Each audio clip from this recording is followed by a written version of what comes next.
வணக்கம். நான் உங்கள் ஜெகநாதன். ஹார்முஸ் நீரிணை பக்கத்துல அப்பப்ப கப்பல்கள் மேல ஈரான் தாக்குதல் நடத்துறப்ப கூட, அங்க 100க்கும் மேற்பட்ட கப்பல்கள் வந்து போயிட்டு இருந்த நிலையில, மிக சில கப்பல்கள், குறைவான கப்பல்கள் மட்டுமே அந்த வழியா போயிட்டு இருக்குது அப்படின்ட்டு டேட்டா சொல்லுது. உலகத்துல பாத்தீங்கன்னா, பரபரப்பான கப்பல் போக்குவரத்து இடம் பாத்தீங்கன்னா, ஹார்முஸ் நீரிணை. அந்த இடம் தாங்க. இந்த ஹார்முஸ் நீரிணை வழியா எல்லா பொருட்களும் கொண்டு செல்லப்பட்டாலும் ஈரான் போர் தொடங்கின 28ஆம் தேதியில இருந்து படிப்படியா குறைஞ்சு 95% போக்குவரத்து பாதிக்கப்பட்டிருக்கு. கூட்டு கடல்சார் தகவல் மையம் என்ன சொல்லுதுன்னா, போருக்கு முன்னாடி கிட்டத்தட்ட 138 கப்பல்கள் இந்த சைடு போயிட்டு வந்துட்டு இருந்தது.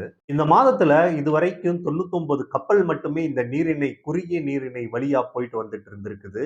இது சந்திக்கும் அபாயங்கள் என்னென்ன அப்படின்னு பார்த்தோம்னா, சமீபத்துல இந்த நீரிணையை கடந்த கப்பல் பாத்தீங்கன்னா ஈரானுடைய தொடர்புடையது.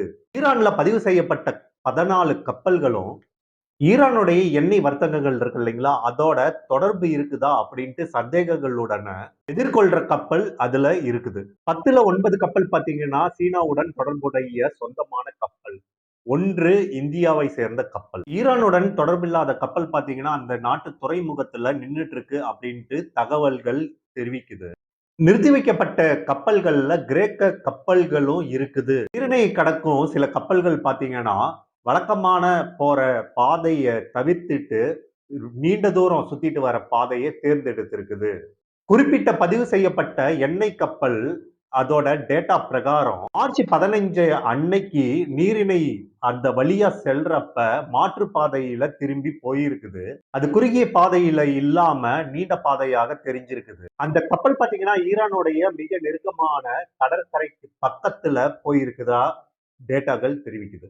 அமெரிக்க பாதுகாப்பு சிந்தனை குழு என்ன சொல்லுதுன்னா, அந்த கப்பல் எதனால மாற்றுப்பாதையில போயிருக்குதுன்னா ஈரானுடைய சில அச்சுறுத்தலுக்கு பயந்துட்டு அந்த மாற்றுப்பாதையில போயிருக்குது. அந்த கப்பல் போன பாதை இருக்கு இல்லைங்களா, அது ஈரான் அதிகாரிகள் அந்த கப்பலை நெருங்கக்கூடிய எல்லா வகை சூழ்நிலையும் இருக்கலாம். கப்பல் அதோடைய பாதைய மாற்றுவதற்கு கட்டாயமாக்கலாம் அப்படின்ட்டோம். ஈரானுடைய கடல் எல்லைகளுக்கும் ஈரானுடைய கடல்சார் எல்லைகளுக்கும் உட்பட்டதா இருக்கலாம் அப்படின்ட்டு டேட்டாஸ் தெரிவிக்குது. அதனால சர்வதேச கப்பல் போக்குவரத்து பாதையில செல்றதுக்கு பதிலா வேறொரு பாதையை தேர்ந்தெடுத்திருக்காங்க இந்த ஒரு சில கப்பல்கள். அமெரிக்காவை சேர்ந்த கடற்படை பகுத்தாய்வு டேட்டா என்ன சொல்லுது, நாங்களும் அந்த மாற்று பாதையை தேர்ந்தெடுத்துக்கிறோம் அப்படின்னு சொல்லுது. நீங்க சொன்ன பாதையில போனா கொஞ்சம் சேஃபா இருக்கும் அப்படின்ட்டு ஈரான் கிட்ட ஒப்புதல் வாங்குது.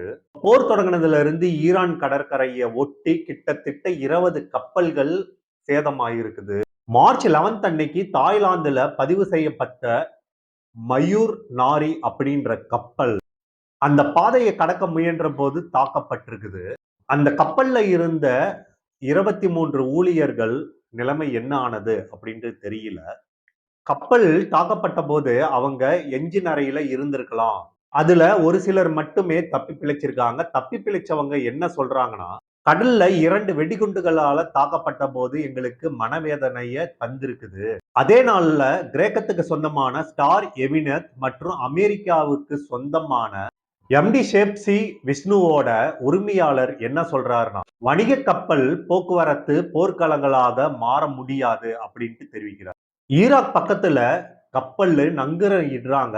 அப்ப நங்கூரம் இட்டுறப்ப ஒருவர் தாக்கப்பட்டு உயிர் இழந்திருக்காரு. அந்த கப்பல்ல இருந்து தப்பிக்கிற சூழ்நிலை அப்ப 28 பேரு அந்த தண்ணீர்ல குதிச்சு உயிர் தப்புறாங்க. இப்ப பாத்தீங்கன்னா படை வீரர்கள் இல்லைங்க, அங்க வேலை செய்யற அந்த கப்பல் இருக்கு இல்லைங்களா, அதுல வேலை செஞ்சுட்டு இருக்கிற ஊழியர்கள். பொறியியல் அமைப்பை சாதாரணமாக பயன்படுத்துது ஈரான்.